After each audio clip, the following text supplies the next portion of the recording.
Hello, कैसे हैं आप लोग। आई होप कि सब लोग बहुत अच्छे होंगे। एक ज़रूरी सूचना थी, इसलिए सोचा उसको देने के लिए आप लोगों को बता दूं, इसलिए मैं अभी आप लोगों के सामने उपस्थित हुआ हूं। जैसे आप सभी लोगों को पता है कि उत्तराखंड पीसीएस में जो उत्तराखंड की जो महिलाओं को जो 30% रिजर्वेशन मिलता है सामान्य महिलाओं को, तो उसमें बाहर के महिलाओं के द्वारा भी ये को रिट फाइल किया गया था कि जो सामान्य महिला के अंतर्गत बाहर की महिलाएं को भी उसमें समाहित किया जाना चाहिए।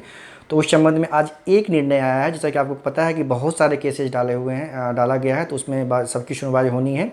एक भी निर्णय आया है, वो था अनन्या वर्सेस, अनन्या के साथ में कुछ और लोग थे, Ananya versus state of Uttarakhand में। उसमें क्या गया हुआ था कि वो 30% के को ही चैलेंज किया गया था, सिर्फ उत्तराखंड के महिलाओं को ही दिया गया था, उसको चैलेंज किया गया था। और हाई कोर्ट ने क्या किया है कि उसको अंतरिम राहत प्रदान कर दिया गया है। अंतरिम राहत प्रदान करने से आशय यहाँ पे ये है कि उन जो उस केस में जो लोग पिटिशनर थे, 3-4 लोग थे संभवतः, तो उसको सभी को उसमें ये उत्तराखंड लोक सेवा आयोग को कहा गया कि इसको मुख्य परीक्षा देने की अनुमति दिया जाए, और अंतरिम रूप से सिर्फ उतने ही लोगों को ये अनुमति प्रदान किया गया है। ठीक है, तो चूंकि आप लोग ये समझिए, तो इससे परेशान होने की ज़रूरत नहीं है। बाहर की जो महिलाएं हैं उससे परेशान ना हो, क्योंकि कोर्ट उसी मैटर को देखती है जिसका उसमें जिक्र किया जाता है। उसमें सिर्फ उन लोगों को अंतरिम राहत प्रदान कर दिए जाने का अनुरोध किया गया था। ठीक है, तो इसमें ये था, तो उसके पक्ष में डिसीजन आया है। तो वैसे बहुत सारे जो बाहर की महिलाएं वो परेशान हो रही हैं कि अब सिर्फ उन्हीं को मिल गया तो हमको नहीं मिलेगा। ऐसा नहीं होने वाला है, क्योंकि जब ये अगर ऐसा होगा तो फिर बहुत सारे केस फाइल होगा, फिर डिसीजन आएगा।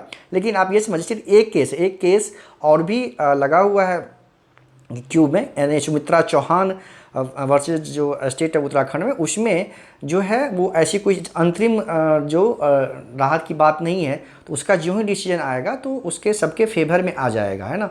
तो बाहर की उत्तराखंड की राज्य की जो बाहर की महिलाएं हैं वो परेशान ना हो, थोड़ा सा पेशेंस रखें, उनके पक्ष में भी डिसीजन आएगा। और उन सभी महिलाओं को जो 79 या उससे अधिक स्कोर उनका है, उनको मुख्य परीक्षा में सम्मिलित होने का अवसर अवश्य प्रदान किया जाएगा। बस 1-2 दिन में उनके पक्ष में भी जो भी होना है निर्णय वो हो जाएगा। क्योंकि आप लोग समझिए, आप जैसे पता है कि कोर्ट में जिस चीज़ पे बहस होती है तो उसी पे निर्णय आता है। इसमें यही बात ही थी कि जो पिटिशनर है उनको अंतरिम राहत प्रदान कर दिया जाए, तो उसको राहत प्रदान कर दिया गया।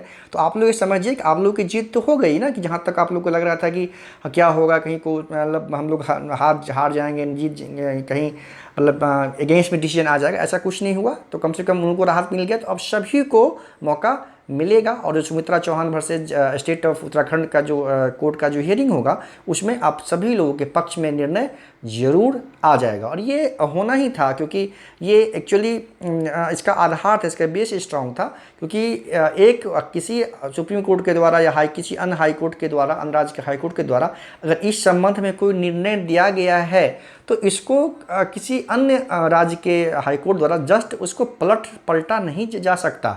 ठीक है, चूँकि आपको पता है कि खुशबू Bansal versus state of Uttar Pradesh का जो मामला था, अभी कुछ दिन पहले ही 2019 में ये डिसीजन आ चुका था। तो ये एक बहुत बड़ा मुख्य मतलब हथियार था। और इसके अलावा अन्य राज्यों में भी ऐसा मौका दिया गया, लेकिन चूँकि हाई कोर्ट के द्वारा उत्तर प्रदेश में बाहर की जो सामान्य महिलाएं हैं उनको आरक्षण प्रदान कर दिया गया था, क्योंकि एक ये हाईकोर्ट के द्वारा दिया गया निर्णय था। तो अवश्य है कि इसका इम्पैक्ट तो पड़ेगा ही, और पड़ा भी, और आगे और भी पड़ेगा। तो आप सभी महिलाएं जो बाहर की हैं, उत्तराखंड के निवासी नहीं हैं, और 79 से अधिक स्कोर आपका अगर पीसीएस 2021 के में स्कोर अगर आपका है प्रारंभिक परीक्षा में, आप सभी लोगों को मुख्य परीक्षा देने की अनुमति मिलेगी।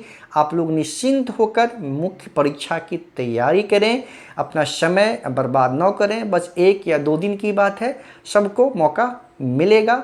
यही बताना था। आप लोग परेशान न हो, पढ़ाई करें और जम के पढ़ाई करें, सबको मौका